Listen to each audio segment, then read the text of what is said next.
The only sound in the room was the desperate gasp for air, a frantic rhythm set against the quiet ticking of the bedside clock.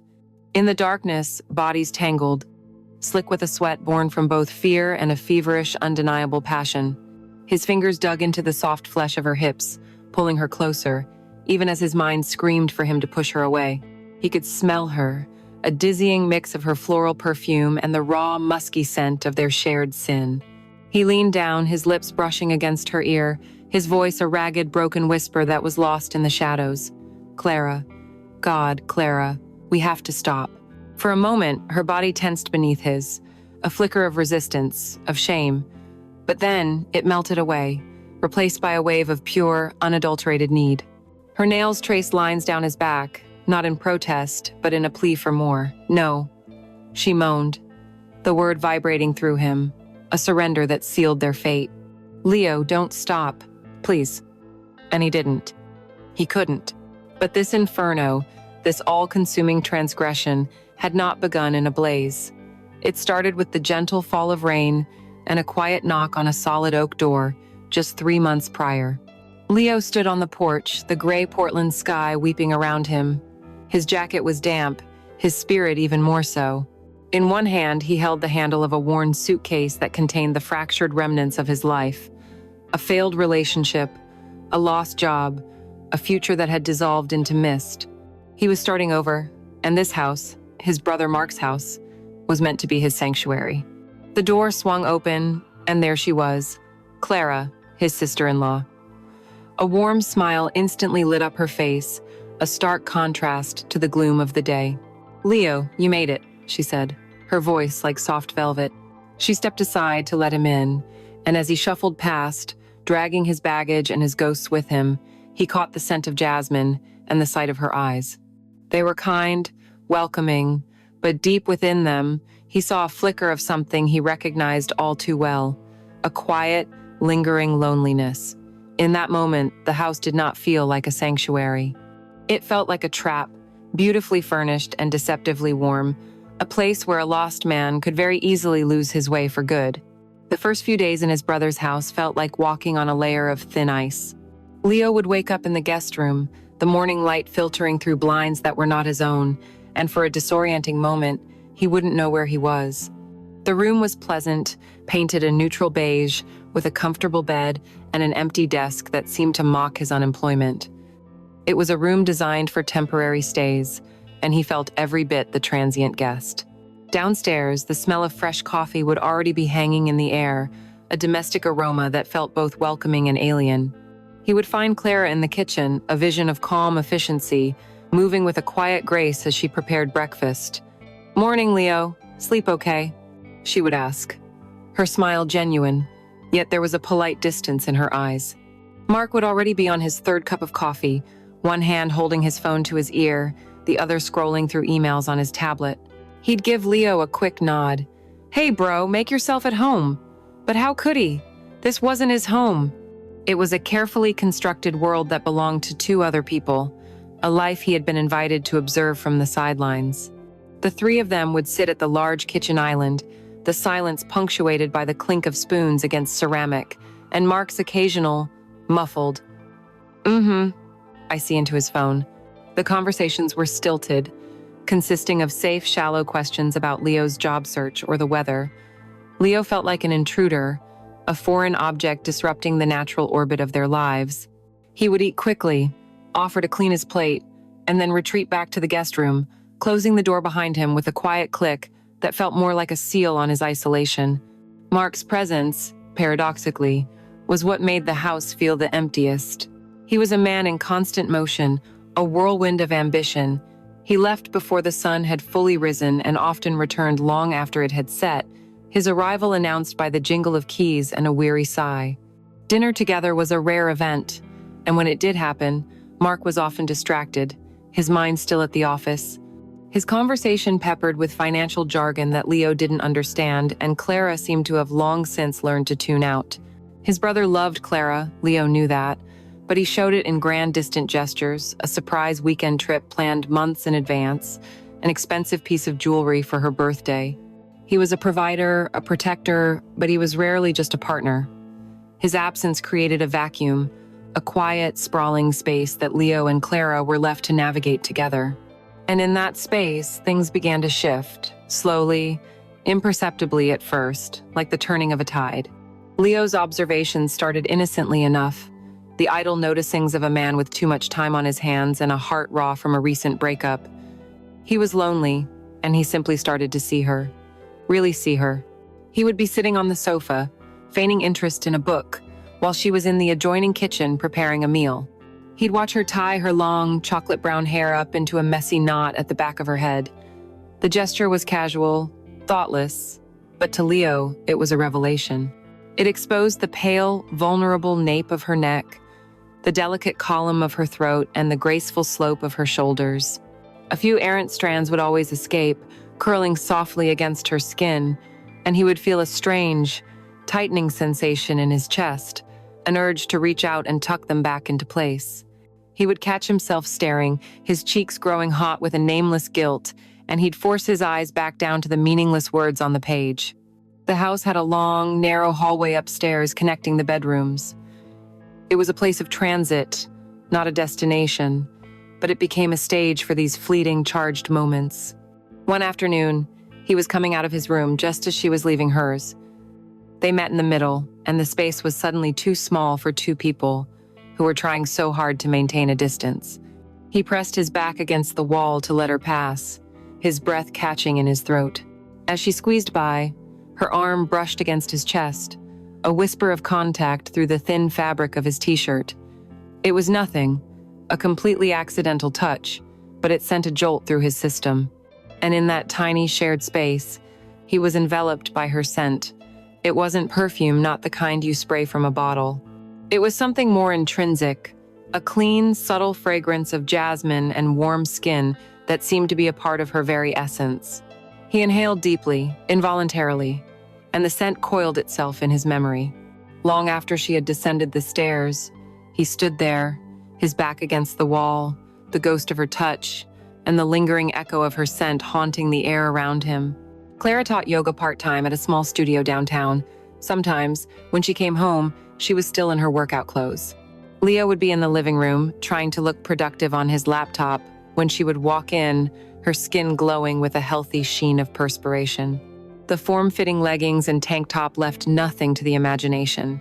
They clung to the lean muscle of her thighs, the gentle curve of her hips, and the taut swell of her bottom.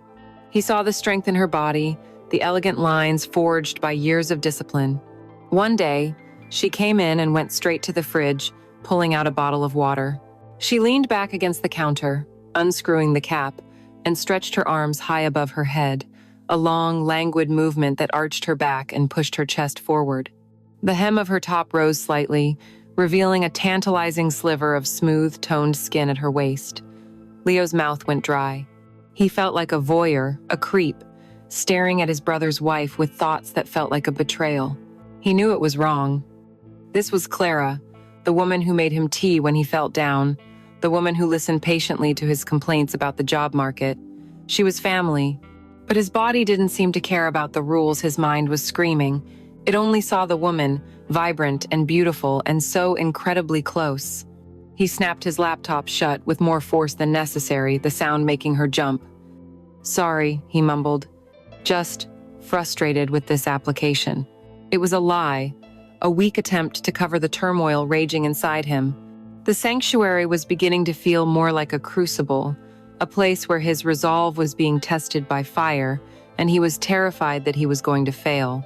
The morning Mark left for his trip to Chicago, the house was filled with the usual sounds of his departure.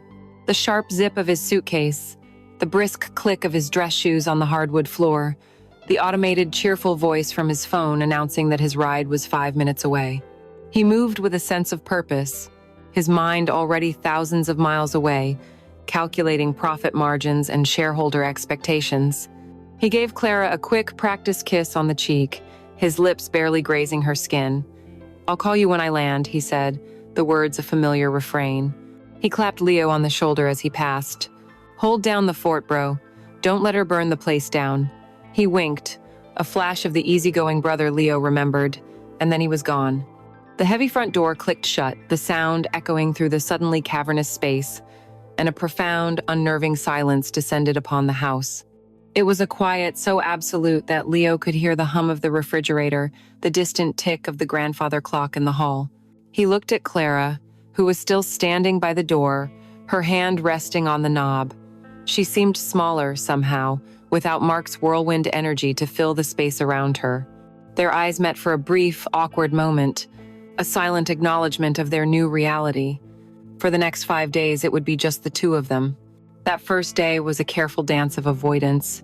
Leo stayed in his room, endlessly scrolling through job postings on his laptop, the words blurring into an indecipherable mess.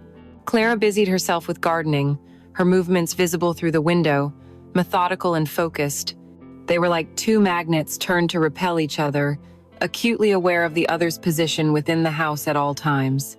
When Leo came down for a glass of water, he found himself walking on tiptoe, as if trying not to disturb a sleeping beast. They ate dinner separately, the pretense of a shared meal too intimate to attempt, but the silence was relentless. It wasn't a peaceful quiet. It was a loud, demanding presence that amplified every creak of the floorboards, every sigh, every unspoken thought. By the second night, the silence had become unbearable. As Leo was about to take his plate of leftovers up to his room, Clara's voice stopped him. "Leo, wait." He turned. She was standing by the stove, twisting a dish towel in her hands. "This is silly," she said, a small, self-conscious laugh in her voice. "We don't have to hide from each other. Why don't we eat together? Maybe put on a movie later? It's just too quiet in here." Leo felt a wave of relief so intense it almost buckled his knees. "Yeah," he said, his voice a little too eager. "Yeah, I'd like that." That simple meal broke the dam. The conversation started with safe, shallow topics, the awful traffic in Portland, a funny story about Mark from their childhood. But as the wine was poured and the evening deepened, the talk drifted into more personal waters. Away from Mark's pragmatic, business-like view of the world, Leo felt himself opening up in a way he hadn't with anyone. He told her about his old job, not just that he'd been laid off, but about the passion he'd had for architecture, the dream of designing beautiful spaces that had slowly been crushed by corporate mediocrity. He found himself telling her about Sarah, his ex-girlfriend. He spoke of the slow, painful erosion of their love, the arguments that became more frequent and more vicious, the final, devastating conversation that had left him feeling hollowed out. Clara listened, her chin resting in her hand, her gaze attentive and full of an empathy he hadn't realized he was so desperate for. She didn't offer platitudes or easy solutions. She just listened, and in her listening, he felt seen. A couple of nights later, they were sitting on the back porch, the cool night air, a welcome relief from the stuffy confines of the house. The sky was a deep, starless indigo, and the only light came from a single citronella candle flickering between them. Emboldened by his own confession, Leo asked a question he hadn't planned on. "Are you happy, Clara?" The question hung in the air, heavy and fragile. She didn't answer right away. She took a slow sip of her wine, her silhouette barely visible in the candlelight. When she finally spoke, her voice was low, almost a whisper. "I love Mark," she said, as if to convince herself. "He's a good man. He works so hard for us." She paused, swirling the wine in her glass. "But sometimes I feel like I'm living with a ghost. A very successful, kind ghost, but a ghost nonetheless. I'll be telling him about my day, about a difficult student, or a funny thing that happened in class, and I can see his eyes are a million miles away. He's here, but he's not. The house is full of his things, his awards, his expensive suits, but I'm not sure he really lives here anymore." The confession was a quiet devastation. It was the first crack Leo had seen in the perfect facade of his brother's life, and in that crack he saw a loneliness that mirrored his own. The turning point came on Mark's last night away. They decided to watch a movie, an old, critically acclaimed drama about love and loss. They sat on the large L-shaped sofa, a respectable distance between them, a bowl of popcorn on the cushion acting as a kind of buffer. As the film reached its heartbreaking climax, Leo risked a glance at Clara. In the flickering blue light of the television, he saw a single tear trace, a silent, shimmering path down her cheek. She wasn't sobbing or making a sound, just a quiet, profound expression of sorrow. It felt like that one tear held all the unspoken sadness she had just confessed to him on the porch.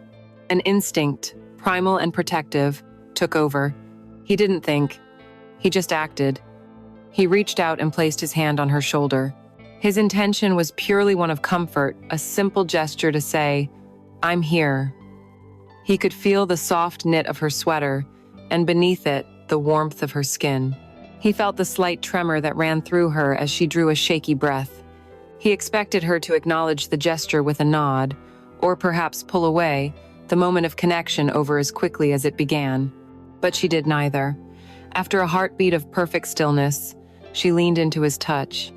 It was the slightest of movements, a barely perceptible shift of her weight, but it was unmistakable. Her head tilted, and the silk of her hair brushed against his knuckles. It wasn't a sexual gesture, not yet, but it was something far more dangerous. It was an acceptance. It was permission. His hand remained on her shoulder for 10 seconds, then 20, a period of time that stretched into an eternity, far beyond the bounds of platonic comfort between a man and his brother's wife. The air grew thick, charged with unspoken electricity. He could feel his own pulse hammering in his wrist. Finally, slowly, he pulled his hand away, but he could still feel the phantom warmth of her on his skin.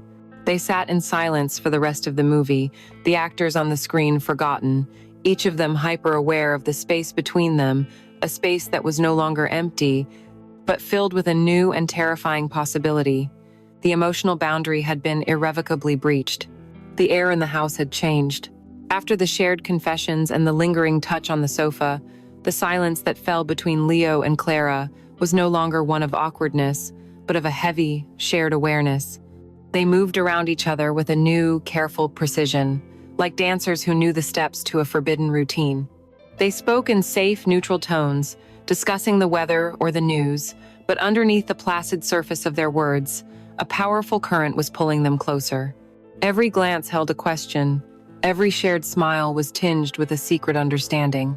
Leo felt as if he were living in a state of heightened sensitivity. The slightest brush of her hand as she passed him a coffee cup felt like an electric shock. The sound of her laughter from another room made his heart ache with a strange, possessive pang. He was hyper-aware of her, of the space she occupied, of the very air she breathed. The emotional intimacy they had discovered had become a lens, and now everything he saw of her was magnified, intensified, and dangerously alluring. The true temptation, he discovered, came in the quiet hours, when the world was asleep and their defenses were down. One night, unable to quiet the storm in his mind, he crept downstairs for a glass of water. The house was a landscape of shadows and moonlight, utterly still. He padded barefoot into the kitchen, his eyes slowly adjusting to the dark, and then he froze in the doorway. She was there. Clara was standing in front of the open refrigerator, bathed in its stark, fluorescent glow. She was wearing a nightgown, a simple slip of dark blue silk that ended mid-thigh. In the cold, artificial light, the thin fabric became almost translucent, clinging to the curve of her waist and the gentle swell of her hips. He could see the faint outline of her form, the soft shape of her thighs, the delicate line of her spine. She hadn't heard him. She reached inside for a bottle of water, the movement causing the silk to ripple and shift across her back. Leo's breath hitched. He knew he should leave, retreat back into the shadows and pretend he had seen nothing. It felt like a profound violation, stumbling upon her in such a private, unguarded moment. But his feet were leaden, his eyes greedy. He was transfixed by the image, a perfect sculpture of forbidden beauty, illuminated in the mundane glow of a refrigerator. Then, she closed the door, plunging the kitchen back into darkness for a second before her eyes adjusted and she saw his silhouette in the doorway. A small, sharp gasp escaped her lips. He saw her arms cross instinctively over her chest, a futile gesture to cover herself. "Leo," she whispered, her voice a mixture of surprise and alarm. I couldn't sleep." He could only manage a choked, pathetic response. "Me neither. Sorry. I was just getting some water." The lie was obvious. He fled, his heart hammering against his ribs, but the image was seared into his memory, a vivid, high-definition photograph of everything he wanted and could never have. After that night, the innocence of his gaze was shattered. He was no longer just a passive observer. He became a hunter of details, a collector of forbidden moments. He went to the laundry room to wash his clothes and saw her delicates hanging on a small drying rack. There were pieces of black lace, blush-colored silk, fabrics designed to be touched, to be seen only by his brother. He felt a hot flush of shame creep up his neck as he quickly looked away, but not before his mind had conjured a vivid image of how they would look against her pale skin. He started noticing her habits, the small, unconscious things she did that drove him mad with desire. He watched the way her brow would furrow and she would bite her bottom lip when she was concentrating on a book, the slight indentation her teeth made on the soft pink flesh. He watched her one morning as she stood by the kitchen window, stretching lazily in a patch of sunlight. She arched her back, her hands linked behind her head, and her t-shirt rode up, exposing the smooth, concave line of her lower back. It was a simple, artless movement, but to Leo, it was a symphony of sensual grace. Each new observation was another piece of kindling on a fire that was quickly growing into an inferno. The tipping point, the moment the smoldering embers burst into an undeniable flame, came on a blisteringly hot Saturday afternoon. Mark was home, a fact that should have acted as a dousing of cold water, but instead only seemed to add a thrilling, dangerous element of risk. The three of them were in the backyard, a temporary illusion of happy family life. Mark was talking animatedly about a new investment opportunity, while Leo nursed a beer, pretending to listen. Then, Clara came out of the house. She was wearing a red sundress. The color was a shock, a vibrant slash of scarlet against the green of the lawn. It was a simple dress, with thin straps that exposed her sun-kissed shoulders and a modest scoop neckline. It wasn't overtly provocative, but on her, it was devastating. The red fabric seemed to absorb the sunlight, making her glow with an almost ethereal vibrancy. She was laughing at something Mark had said, and as she moved towards them, the light cotton swirled around her legs. She was carrying a tray of drinks, and as she bent to place it on the low patio table, the world seemed to slow down. The neckline of the dress, so modest when she was standing, gaped open as she leaned forward. For 3, 4, maybe 5 seconds that stretched into an eternity, Leo was granted a perfect, unobstructed view down the front of her dress. He saw the soft, pale swells of her breasts, pressed together by a delicate, cream-colored lace bra. The sight was so intimate, so profoundly private, that it felt like a physical blow. The air rushed out of his lungs, his throat constricted, suddenly as dry as desert sand. He could hear Mark still talking, his voice a meaningless drone in the background, but all of Leo's senses were focused on that single, stolen image. He tore his gaze away, his face burning as if he'd been slapped. He chanced to look at Clara, but she was oblivious, straightening up and smiling, completely unaware of the devastating effect her simple movement had just had on him. He looked at his brother, laughing and gesturing with his beer, so blissfully ignorant. A wave of guilt and self-loathing so powerful it made him nauseous washed over Leo. This was no longer an accident. This was no longer a consequence of loneliness. This was a deep, dark, deliberate wanting, and he knew, with a terrifying certainty, that it was only a matter of time before that wanting consumed them all. Mark was a force of nature when it came to his career, a relentless climber on the corporate ladder. So when the opportunity for a 10-day business trip to London came up, a trip that promised a major promotion, there was no question of him turning it down. He announced it over dinner one evening, his eyes alight with ambition, painting a vivid picture of meetings and potential contracts. He was so wrapped up in his own excitement that he didn't seem to notice the way Clara's smile became a brittle, fixed thing, or the quiet way she pushed the food around on her plate, her appetite suddenly gone. He didn't notice the look that passed between her and Leo, a fleeting, silent communication that was heavy with a shared sense of dread and anticipation. The morning he left was a repeat of the last, only this time, when the front door clicked shut, the silence that rushed in to fill the void was different. It wasn't awkward or empty. It was charged, potent, filled with the unspoken possibilities of the 10 long days and nights that now stretched out before them. The pretense was over. They were no longer just occupying the same space. They were now, for all intents and purposes, alone together. A new rhythm began, one that they fell into with a startling, unnerving ease. The separate, solitary meals ceased immediately. The first evening, without a word being said, Leo started chopping vegetables while Clara seasoned the chicken, their movements in the kitchen a seamless, intuitive dance. He knew where she kept the olive oil. She knew he liked extra garlic. They worked side by side, their shoulders occasionally brushing, the narrow space between the counter and the island forcing a constant, casual proximity. The air filled not with tense silence, but with the easy chatter of two people who genuinely enjoyed each other's company. They talked about everything and nothing bad. Movies, old music, dreams they'd once had for their lives that had taken different paths. It felt comfortable. It felt normal. It felt terrifyingly right. Their domestic partnership soon extended beyond the kitchen. One afternoon, they decided to tackle the overgrown vegetable patch in the backyard that Mark had always meant to clear out, but never found the time for. They worked for hours under the warm Oregon sun, kneeling in the dirt, their hands stained with earth. He would pull up a stubborn weed and she would be right there to till the soil. They laughed when he accidentally sprayed her with the hose, and she retaliated by playfully flicking a clump of dirt at his shirt. At one point, her long hair, damp with sweat, kept falling into her face.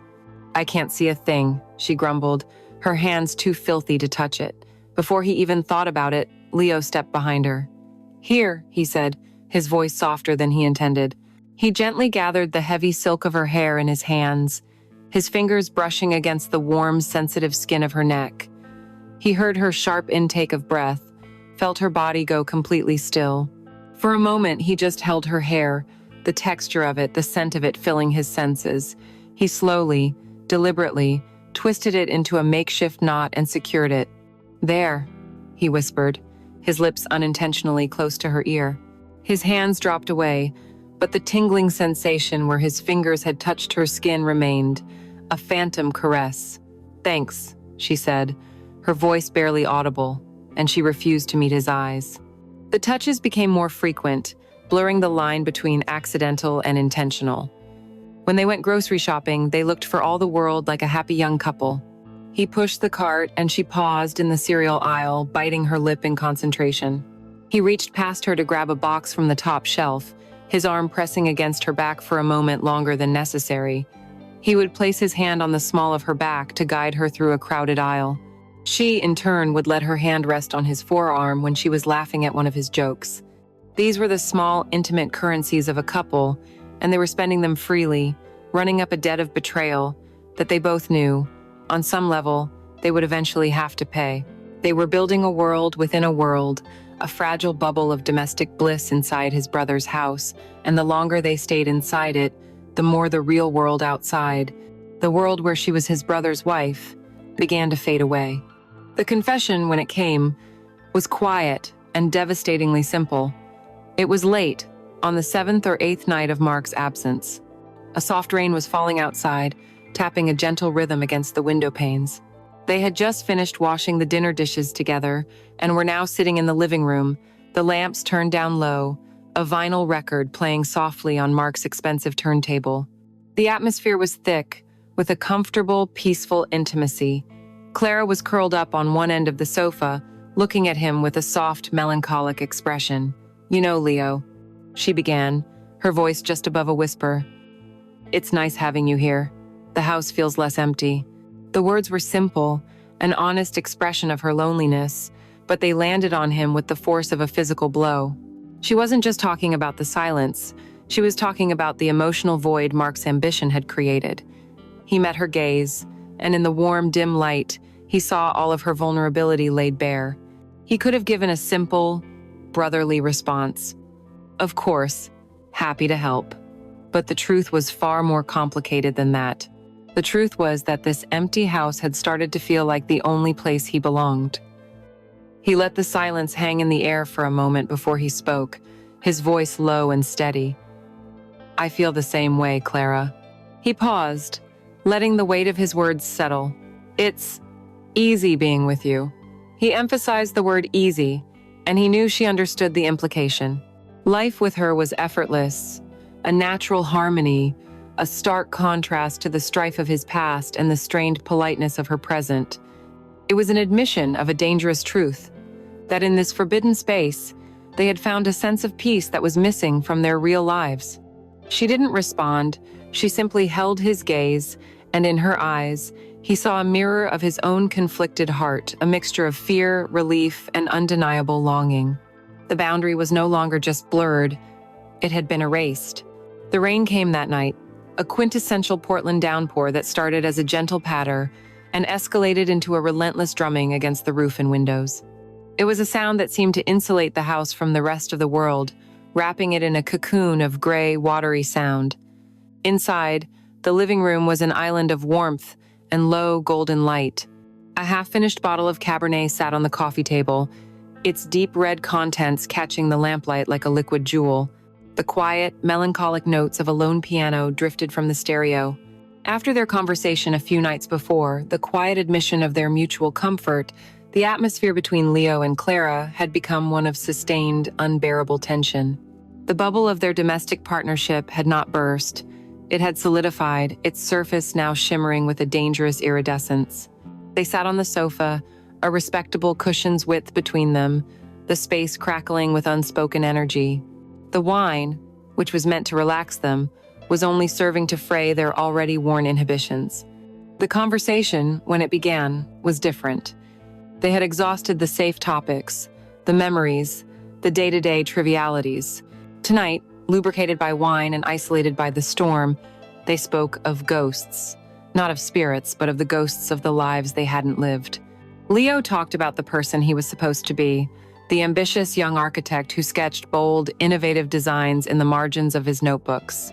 He spoke of that person in the third person, as if he were a friend he had lost touch with long ago, a friend who had been replaced by the tired, defeated man who now spent his days applying for uninspiring corporate jobs.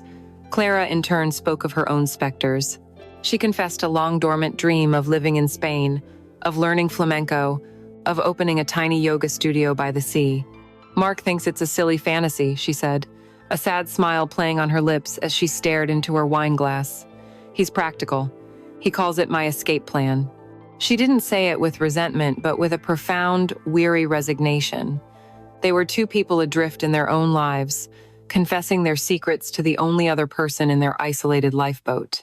The air grew heavy with the weight of their collective what-ifs, and in the silence that followed her confession, the biggest what-if of all hung unspoken between them. What if they had met at a different time, in a different world, as two different people? The silence stretched, no longer comfortable, but vibrating with a new intensity. The only sounds were the rain and the soft piano music. Leo turned his head to look at her. She was already looking at him, and in her dark, wine-hued eyes, he saw everything he was feeling, the loneliness, the regret, the terrifying magnetic pull that was drawing them together. This was the moment, the point of no return. The world seemed to shrink until it contained only the few feet of space separating them on the sofa. Slowly, deliberately, he shifted his weight, closing the distance between them. His knee brushed against hers. She didn't pull away. She didn't even breathe. Her stillness was a deafening roar of permission. He lifted his hand, his movements feeling sluggish, as if moving through water. He watched his own fingers, strangely disconnected from himself, as they reached for her. He saw a slight tremor in them. He meant to just brush a strand of hair from her face, a safe, justifiable gesture, but his fingers betrayed him. They bypassed the strand of hair and went straight to the soft skin of her cheek. He cupped her face, his thumbs stroking gently just below her eye. Her skin was impossibly soft, warm, and alive beneath his touch. He felt the flutter of her pulse, a frantic bird trapped in a cage. In response to his touch, her eyes drifted shut, a final, complete surrender. He leaned in. The journey felt like it took a lifetime. He was acutely aware of every detail. The scent of her hair, the faint, sweet aroma of the wine on her breath, the soft sound of her exhale as his lips drew near. Their mouths met, and the first touch was impossibly gentle, a soft, hesitant question. It was tentative, exploratory, a moment of pure, shocking sensation. For a heartbeat, nothing happened. They were just still, their lips pressed together, and then he felt it. A slight parting of her lips, a soft sigh that he swallowed, a subtle shift in her body as she leaned into him. It was all the answer he needed. The dam of restraint, so carefully constructed over the past 3 months, shattered into a million pieces. The gentleness vanished, replaced by a sudden, ravenous hunger. The kiss deepened, becoming a desperate, passionate collision. His other hand came up to her neck, his fingers tangling in the silk of her hair, pulling her closer. Her hands, which had been lying limp in her lap, came up to grip his shirt, her knuckles white. This was not the tender kiss of a budding romance. This was a raw, frantic release of every stolen glance, every forbidden thought, every ounce of longing they had silently endured. It was the taste of sin, of betrayal, of a pleasure so intense it was almost painful, and it was the most real thing he had felt in years. They broke apart only when the need for air became an agony. They were both gasping, their chests heaving, their foreheads resting against each other. In the sudden silence, their ragged breathing was the only sound. Leo opened his eyes and found hers, wide and dazed, shimmering with a mixture of arousal and a dawning, absolute horror. He knew his own eyes reflected the same chaotic storm. Her lips were red and swollen from his, and the sight sent another jolt of pure, possessive desire through him. She found her voice first, but it was broken, a fragile whisper that was instantly swallowed by the sound of the rain. "Leo," she breathed, his name a tangled knot of pleasure and pain. She shook her head slightly, as if trying to clear it. "We can't." The words were a feeble protest, the last gasp of a dying conscience. They were the words she had to say, the lines scripted for her by her vows, by her loyalty, by her love for his brother, but they were utterly devoid of conviction. Her hands were still clutching his shirt, her body was still angled towards his. Her scent was all over him. Her protest was a lie. And as he looked into her terrified, wanting eyes, he knew that he didn't care. He leaned in and kissed her again, silencing the lie with the undeniable truth of their shared desire. Following the kiss, the house transformed from an intimate sanctuary into a highly pressurized chamber. The air, once thick with comfortable silence, was now thin and sharp, each unspoken word a shard of glass. Leo and Clara began a meticulous, agonizing ballet of avoidance. He would wait until he heard her shower turn off before he dared to venture upstairs. She would ensure she was busy in the garden before he came down for breakfast.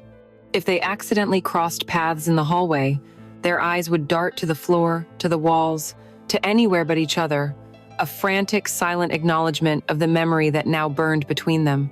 But the avoidance was a fuel, not a deterrent. Every missed glance, every deliberately maintained distance, only served to amplify the magnetic pull. The memory of the kiss, the taste of wine and regret on her lips, the desperate grip of her hands on his shirt played on a relentless loop in Leo's mind. The longing became a physical ache, a constant, low-grade fever that left him restless and on edge. This self-imposed exile was a form of torture, and he knew it was a dam that could not hold for much longer. The breaking point arrived on a quiet, overcast afternoon. The house was still, and Leo was pacing his room like a caged animal, the four walls closing in on him. Drawn by the faint, ethereal sound of meditative music, he crept downstairs.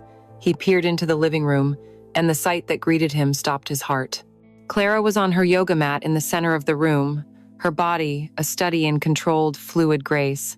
She moved from one pose to another, her limbs strong and elegant, her muscles contracting and releasing under her tight-fitting yoga clothes.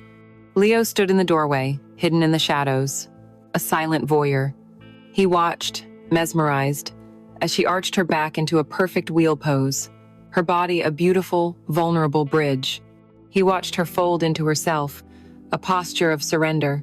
He saw not just the physical beauty of her form, but the fierce discipline she was clinging to, the physical manifestation of a woman trying desperately to hold her fracturing world together. The sight of her, so strong and yet so fragile, broke something inside him. The time for hiding, for pretending, was over. She finished her sequence and settled onto her back for Savasana, her arms resting at her sides, palms up, her eyes closed. She was in a state of absolute stillness, of meditative release, of total vulnerability. This was his moment. He pushed himself away from the doorframe and walked into the room, his bare feet making no sound on the thick rug. He stood over her, his shadow falling across her body, her eyes fluttered open. There was no shock in them, no alarm, only a deep, soul-weary resignation, as if she had been expecting him all along. The question of if had long since passed. The only thing left was when, and the answer was now. He didn't speak. He simply knelt down and extended his hand to her. Her eyes held his for a long, silent moment, a final fleeting chance to turn back. Then, she placed her small, warm hand in his. He pulled her up, and she came to her feet in a single, fluid motion. He drew her against him, and without a word, his mouth found hers. This kiss was different from the first. There was no hesitation, no tentative exploration. It was a kiss of grim certainty, of shared intent. It was the taste of a decision made. He broke the kiss, only to lift her into his arms. She felt impossibly light, her own arms wrapping around his neck, her face buried in the crook of his shoulder. He walked out of the living room, his stride determined. He passed the guest room, his own temporary, neutral territory, without a second glance. He continued down the hall, to the closed door at the very end. He pushed it open with his foot and stepped inside. The master bedroom, Mark and Clara's bedroom. The air in the room was a potent, suffocating mix of her light floral perfume and the faint, lingering scent of his brother's woodsy cologne. It was the scent of their marriage, the sacred space he was about to violently desecrate. He laid her down gently on the center of the large, perfectly made bed, the crisp white comforter a stark canvas for their sin. For a moment he just looked at her, at the woman who was his brother's wife, lying on his brother's bed, looking at him with an expression of terrified desire. He reached out and slowly, reverently peeled the tight tank top over her head. He unrolled her yoga leggings down her long legs, his hands shaking slightly as he revealed her body to his gaze. All she wore was a pair of delicate black lace panties, a final flimsy barrier. He saw the goosebumps on her skin, the frantic rise and fall of her chest. He paused, his own conscience making a final desperate stand. His voice, when he spoke, was a ragged, raw whisper. "Clara, tell me to stop." It was a plea, a prayer, a way to absolve himself by placing the final, damning choice in her hands. She looked him straight in the eye, a single, traitorous tear escaping to trace a path down her temple. She shook her head, a small, almost imperceptible movement. "I can't," she breathed, the words a confession of her own weakness, her own wanting. "I want this." That was all it took.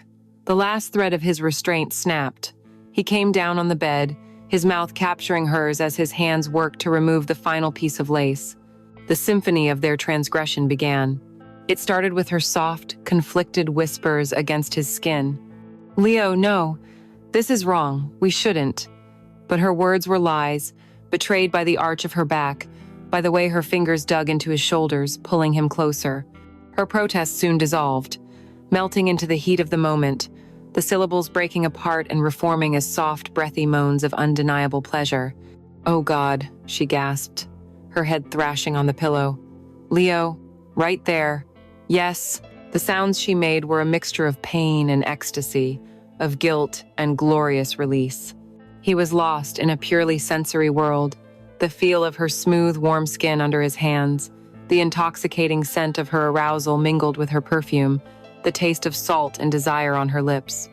Every touch, every kiss, every movement was a verse in an epic poem of betrayal. He was making love to his brother's wife in his brother's bed, and the profound wrongness of the act only served to heighten the earth-shattering intensity of the pleasure. It was a desperate, frantic coupling, a collision of two lonely, broken people seeking a fleeting, destructive solace in each other's bodies. In that moment, there was no past and no future. There was no Mark. There was only the bed, the room, and the all-consuming, catastrophic fire of their shared sin. The silence that followed their feverish coupling was a living entity, a heavy, suffocating presence in the room. In the dim light, the familiar objects of his brother's bedroom transformed into accusations. The silver-framed wedding photo on the nightstand, Mark's book lying face down on the bed, the faint, clean scent of his cologne clinging to the pillows. Leo untangled himself from Clara's limbs, the warmth of her skin now feeling like a brand. He moved without a word, a ghost in the house of his own haunting, gathering his discarded clothes from the floor. He didn't look at her. He couldn't. He was afraid of what he might see in her eyes, or worse, what she might see in his. As he slipped out of the room, closing the door behind him with a near-silent click, he left her alone amidst the wreckage, a solitary figure in the center of their shared crime scene. The walk back to the guest room felt like a mile of shame, every creak of the floorboard a shout of condemnation. Sleep did not come. He lay awake, staring at the ceiling, the ghost of her scent on his skin, the sounds she made echoing in his ears, his victory tasting exactly like ashes. Morning arrived not with a gentle dawn, but with a harsh, interrogating light that streamed through the windows, illuminating every dust mote, every shadow, every corner of their sullied sanctuary. The house felt different, tainted. When Leo finally forced himself to go downstairs, he found Clara in the kitchen, staring out the window at the rain-drenched garden. She was fully dressed, her posture rigid, her hands wrapped around a coffee mug she wasn't drinking. She must have heard him enter, but she didn't turn. He moved to the coffee pot, the simple domestic act feeling like a grotesque parody. The silence was absolute, a vacuum where yesterday's easy chatter had been. He wanted to say something, "I'm sorry. Are you okay? What have we done?" But the words were monoliths, too heavy to lift. He poured his coffee, his hand unsteady, the clink of the mug on the granite countertop sounding as loud as a gunshot in the stillness. He was a stranger again, but worse. He was an enemy combatant in territory he had already conquered and defiled. Then, a cheerful electronic melody shattered the silence. Clara's phone, lying on the counter, was ringing. The screen lit up with a picture of Mark, smiling, his arm wrapped around her in a sunny, forgotten moment. The sight of it sent a jolt of pure, cold panic through Leo's veins. They both froze, staring at the phone as if it were a venomous snake. It rang a second time, a third. "You have to answer it," Leo whispered, his voice hoarse. She flinched, then nodded, her movements stiff and robotic. She picked up the phone, took a deep, shuddering breath, and swiped the screen. "Hey, you," she said, and the forced brightness in her tone was the most painful sound Leo had ever heard. He stood motionless by the counter, a captive audience to her performance. He watched as she leaned against the counter for support, her knuckles turning white as she gripped its edge.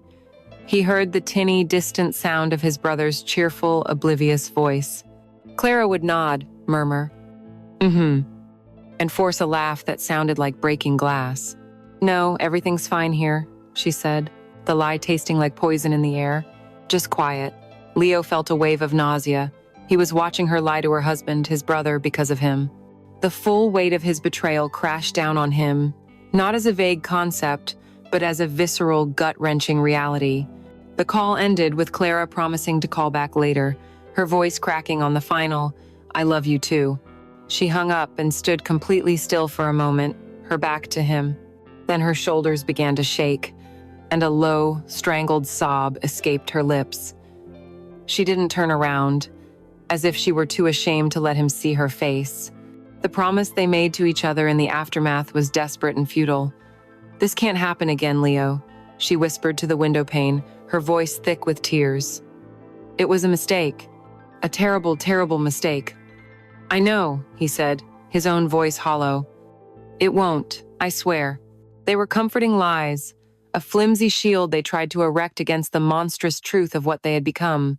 They spent the next 2 days in their self-imposed purgatory, the pact of abstinence holding by a thread, but the guilt did not create distance. Instead, it became a dark, powerful bond, a secret that tethered them together more tightly than any shared joy ever could. They were co-conspirators, the only two people on Earth who knew the depth of their crime, and that shared knowledge bred a perverse and unbreakable intimacy.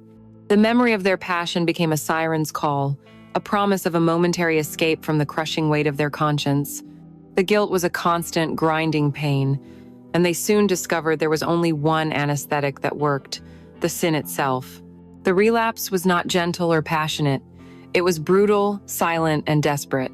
It happened on the third night. Leo found her in the laundry room, folding a basket of Mark's t-shirts, the scent of fresh linen filling the small space. Their eyes met, and in that single look, their pact was shattered. No words were needed. He closed the door, pushing the lock into place. He pressed her back against the humming warmth of the dryer, his mouth silencing any protest she might have made. The encounter was a frantic, almost violent collision, a desperate attempt to use the body to obliterate the mind. It was not about pleasure, not really. It was about oblivion. It was the frantic, selfish act of two addicts, chasing the dragon of their desire to escape the hell of their reality.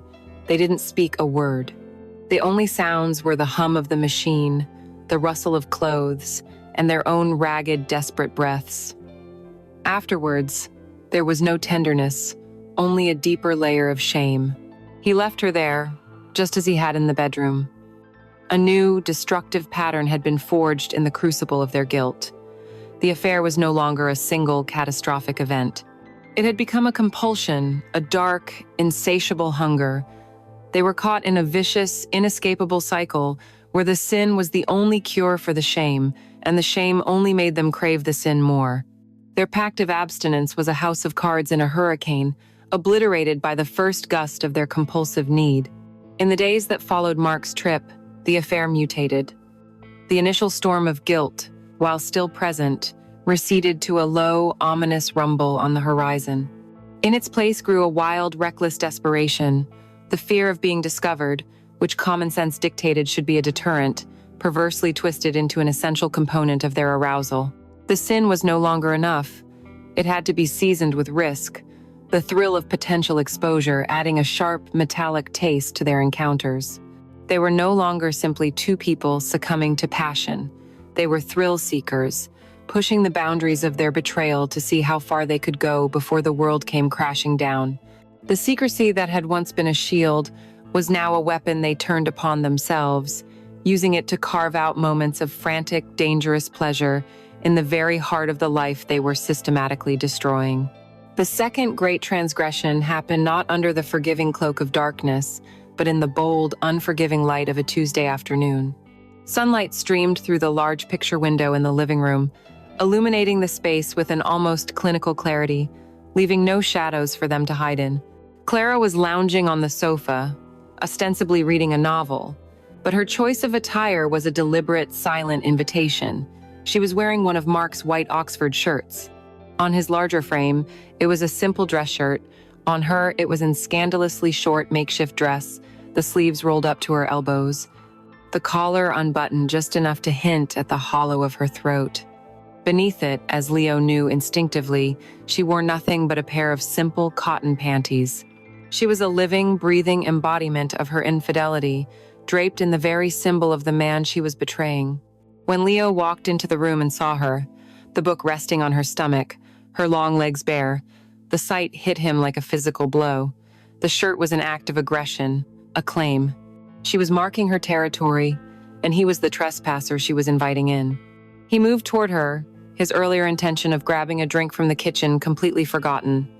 He didn't speak. He simply reached down and took the book from her hands, placing it silently on the floor. Her eyes, dark and knowing, never left his. The air was thick with a raw, predatory energy. This was not about seduction. It was about capitulation to a force that now controlled them both. He knelt on the floor beside the sofa, his hands finding the hem of the shirt, slowly pushing it up her thighs. He was obsessed with the shape of her, the perfect round curve of her hips and bottom. The sight of the plain, innocent white cotton of her panties against the stark white of his brother's shirt was a paradox that drove him mad. He pushed the shirt up to her waist and leaned in, his mouth finding the warm skin of her lower back, tasting the salt and her unique floral scent. She gasped, her back arching off the sofa, her hands fisting in the cushions. This was the point of ignition, fast and hot and consuming. He moved onto the sofa with her, the encounter a frantic, tangled mess of limbs and fabric. There was no tenderness, no slow exploration like the first time. It was a desperate, hurried act, a frantic effort to reach a peak before the world could intrude. The sofa was pushed right up against the window, the thin curtains drawn back. They were on full display to the quiet suburban street, to any passing car, to any neighbor watering their lawn. The risk was a tangible presence in the room, a third partner in their affair. As he moved behind her, his body pressed against hers, she turned her head, her voice a ragged, breathless whisper against the cushions. "Leo! The window!" She gasped, her words a perfect fusion of fear and exhilaration. Someone could see us. A dark, reckless thrill surged through him. He leaned down, his lips close to her ear, his own voice a low, guttural growl of pure, nihilistic desire. Let them see. Her sharp intake of breath was his answer, her fear melting into a shared, wild abandon. This was the precipice, and they were leaping into the abyss together. The pleasure built with a ferocious, unstoppable intensity, a frantic climb towards oblivion. It was in that final, unguarded moment, as her body tensed and the first tremors of her release began to shudder through her, that the illusion was violently shattered. At the very peak of her ecstasy, a sound was torn from her throat, a choked, desperate cry, but it was not his name that she screamed into the cushions. Oh, Mark. The name was a phantom, a ghost suddenly made flesh in the sunlit room. It was followed by a broken sob, the words a devastating, reflexive confession. I'm sorry. The sound of his brother's name, spoken by her lips at the zenith of their shared sin, was more shocking than a bucket of ice water. It was a violation. He froze instantly, the passion draining out of him, replaced by a cold, sickening horror. The name echoed in the sudden ringing silence of the room. He was no longer a lover. He was a surrogate, a stand-in, a tool used to punish a man who wasn't even there. The reckless thrill, the illusion of their private, dangerous world had all vanished. All that was left was the ugly, sordid truth. He was sleeping with his brother's wife, who was so consumed with guilt that she cried out for her husband while in the arms of another man. Clara's own horror was immediate and absolute. Her body went rigid beneath him, the last vestiges of her orgasm dying in a wave of crushing shame. She pulled away, scrambling to sit up, her face a mask of self-loathing. She pulled the rumpled shirt down, covering herself, her eyes wide and haunted. The air between them, which moments before had been electric with shared lust, was now thick with a new and poisonous shame. The act was supposed to be their escape, but her cry had been a brutal reminder that there was no escape. Mark was always there, in her mind, in his shirt that she wore, in the very foundation of the house. They were not two people finding a forbidden connection. They were three people locked in a tragic triangle of betrayal, and for the first time, Leo understood that he was not the villain of the story. He was just a symptom of a sickness that had started long before he ever arrived. The sound of Mark's key turning in the front door lock was like a starter pistol firing, signaling the beginning of a grim and demanding performance. Leo and Clara were in the living room when he arrived, a chasm of at least 10 feet separating them on the sofa, a book open in her lap, a tablet in his. They were a perfect portrait of domestic tranquility, a carefully constructed lie. The moment the door swung open and Mark's cheerful, booming voice filled the hall, "Honey, I'm home." They were no longer Leo and Clara, the co-conspirators. They were instantly transformed, snapping into their assigned roles. Clara, the loving, patient wife. Leo, the grateful, unassuming younger brother. The house was no longer a home. It had become their stage, and the curtain had just gone up on the most difficult act of their lives. Clara was on her feet first, a bright, welcoming smile plastered on her face. "Mark, you're back," she exclaimed, her voice a pitch higher than usual. She met him in the entryway, and Leo watched, a silent critic in the audience, as she threw her arms around her husband's neck. The hug seemed to last a fraction of a second too long, a gesture less of welcome and more of a desperate clinging to a familiar shore after being lost at sea. Leo rose to his feet, forcing a casual grin. "Welcome back, bro. How was London?" Mark, happily oblivious and weary from travel, returned Clara's hug with a perfunctory squeeze and then clapped Leo on the shoulder. "Good to be back. London was a goldmine, but I'm beat." He moved further into the house, his presence instantly shrinking the space, his confident energy unknowingly trampling the fragile, toxic ecosystem that had flourished in his absence. He was home, and the game of deception had begun in earnest. They became brilliant, tortured actors. Every meal was a scene, every conversation a carefully rehearsed script. They smiled, they laughed, they asked the right questions, all while the monstrous truth sat between them at the dinner table, an invisible, ravenous guest. For Leo, the house became a prison of observation, a constant, agonizing study of the life he had violated. He watched Mark and Clara with a toxic cocktail of emotions churning in his gut. When Mark would casually drape his arm over Clara's shoulders while they watched TV, or lean in to kiss her before he left for work, Leo would feel a hot, possessive rage flare up inside him. It was a completely irrational feeling. This was his brother's right, his wife, but the affair had warped Leo's perspective, creating a diluted sense of ownership. He had to physically restrain himself from reacting, his jaw tightening, his hands clenching into fists in his pockets. To survive this constant torment, his mind began a subtle campaign of justification. He became a detective of his brother's flaws. He noticed every time Mark interrupted Clara to take a work call. He cataloged every instance Mark's eyes glazed over when she spoke of her day. He silently condemned the way Mark's stories always circled back to himself, his achievements, his ambitions. He built a fortress of justifications in his mind, brick by painstaking brick. He doesn't listen to her. He takes her for granted. He doesn't see the sadness in her eyes. He doesn't deserve her. This narrative was a necessary poison, the only thing that allowed him to look his brother in the eye without collapsing under the weight of his own treachery. But the guilt was a persistent phantom. When Mark, out of the blue, offered to send his resume to a contact at a rival firm or brought him a souvenir from his trip, the kindness was like a physical blow, a sharp, painful reminder of the good, trusting man he was so thoroughly betraying. Clara's performance was far less stable, her composure stretched thin to the point of transparency. The strain of the constant deceit manifested in wild, unpredictable swings of behavior. On some nights, she would overcompensate, becoming a caricature of the perfect wife.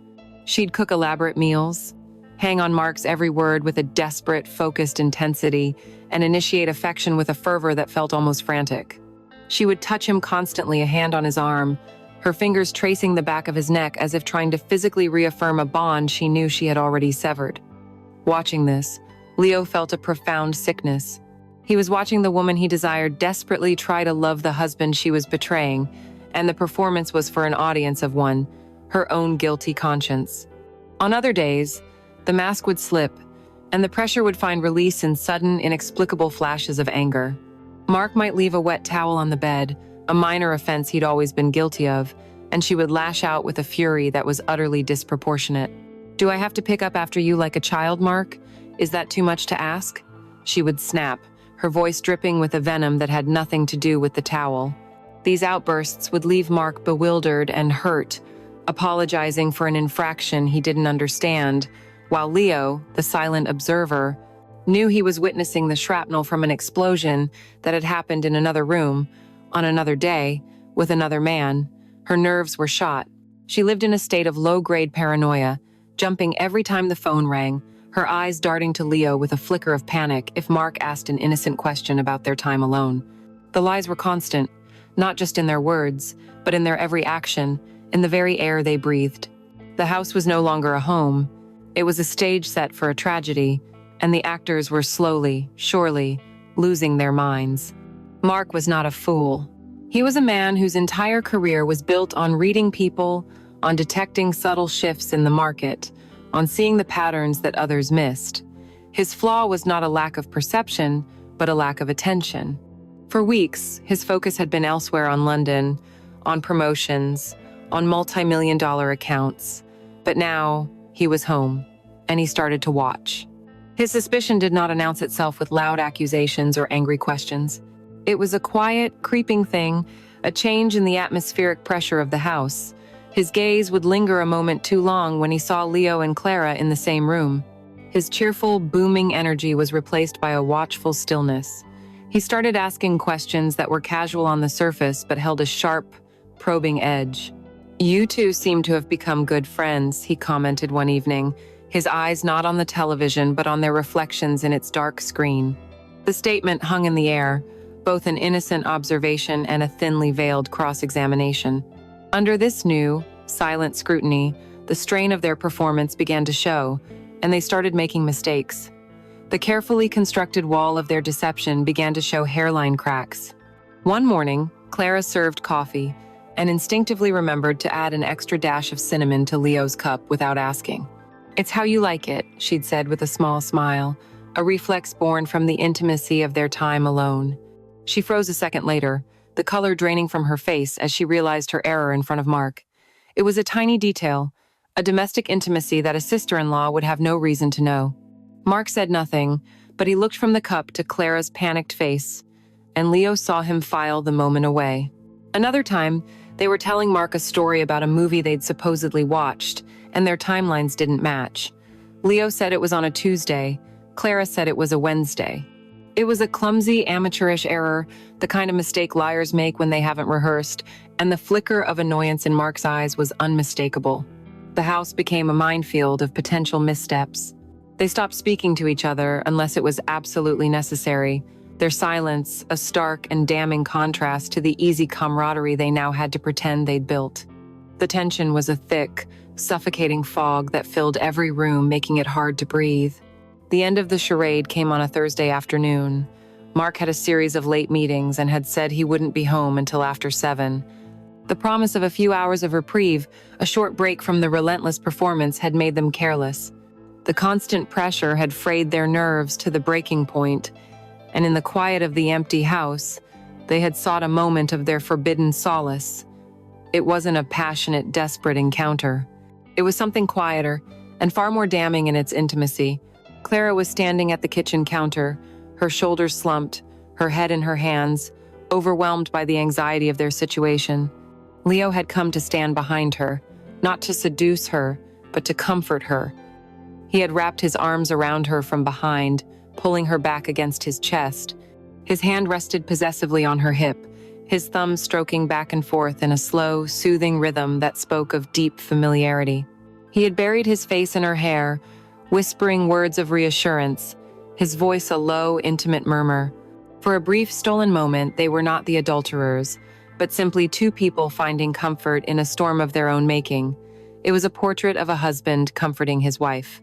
The sound of the front door opening was an intrusion so violent, so unexpected, that it felt like a physical blow. They both went rigid.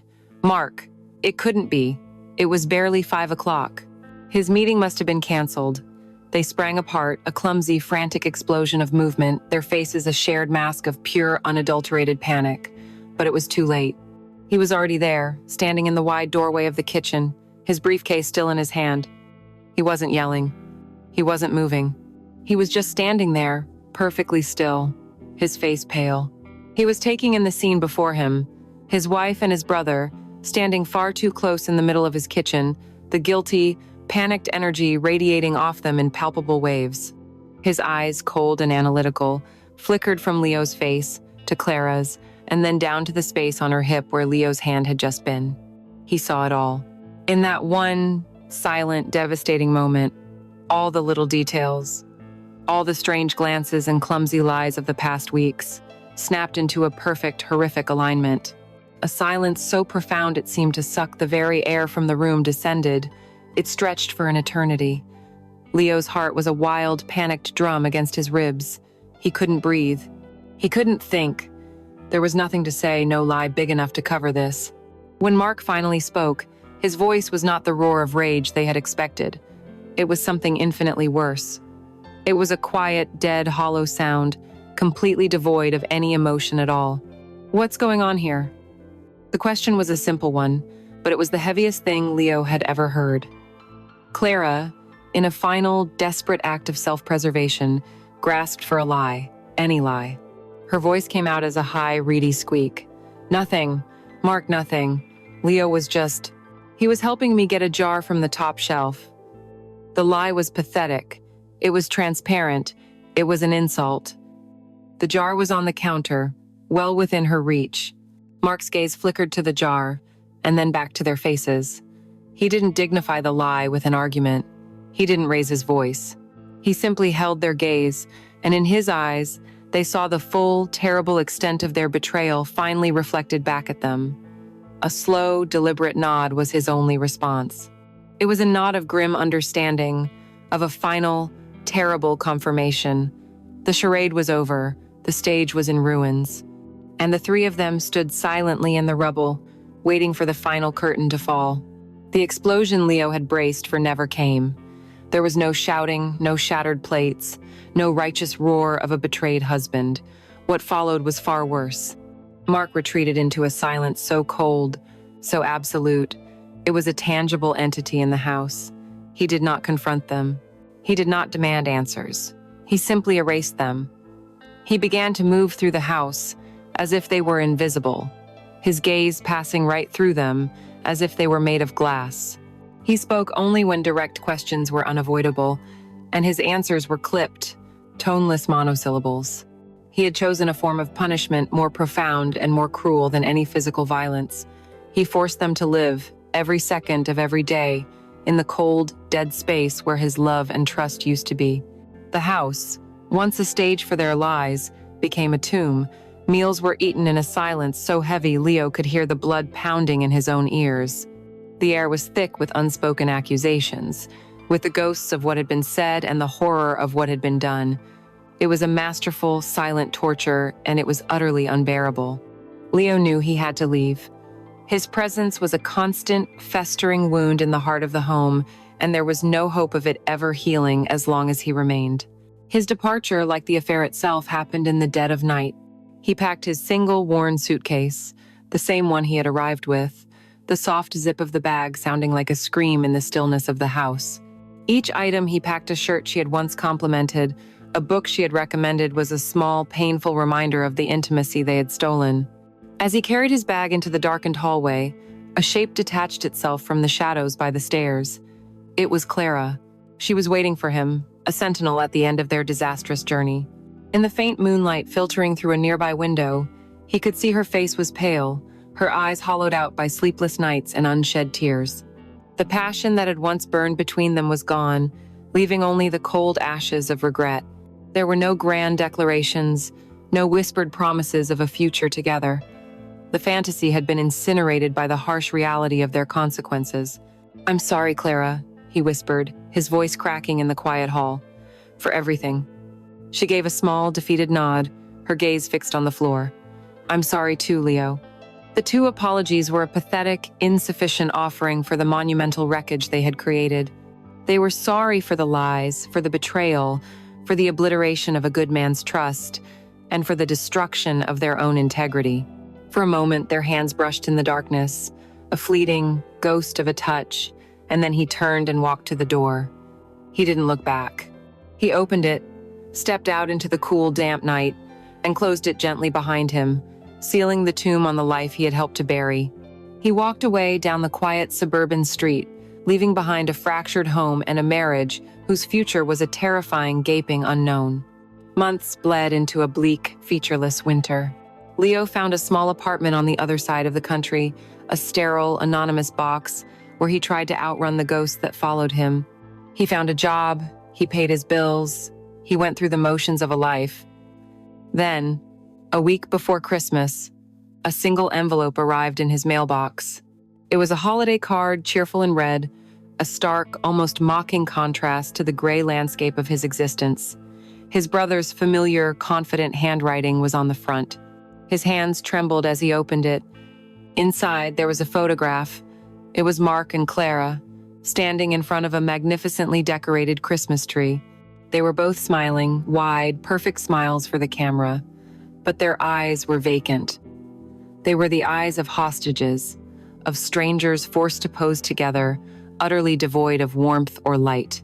The image was a masterpiece of suburban despair, a perfect portrait of a beautifully decorated lie. Beneath the photograph, Mark had written a single line in neat black ink. "Hope you're doing well, brother." Leo stared at the words until they blurred. It wasn't forgiveness. Forgiveness would have been an absolution, an end. This was something else entirely. It was a life sentence. The message was a carefully calibrated piece of psychological warfare, a quiet, devastating act of revenge. With those 5 simple words, Mark had reclaimed his power. He was not the victim. He was the warden. The casual, friendly tone was a reminder of the normalcy they had shattered, and the final word, brother, was the twist of the knife. It was a deliberate, pointed reclamation of the sacred bond Leo had broken, a bond that could never truly be severed, only corrupted. The card was not an olive branch. It was a chain, forever linking Leo to their silent, ongoing suffering. It was Mark's way of saying, "I have to live with her, but you will have to live with what you did to us, forever." Leo sank into a chair, the card still in his hand, the hollow, smiling faces of his brother, and the woman he had ruined staring up at him. The passion was a distant, faded memory. The thrill was long gone. All that remained was the quiet, permanent, and desolate chill of the consequences.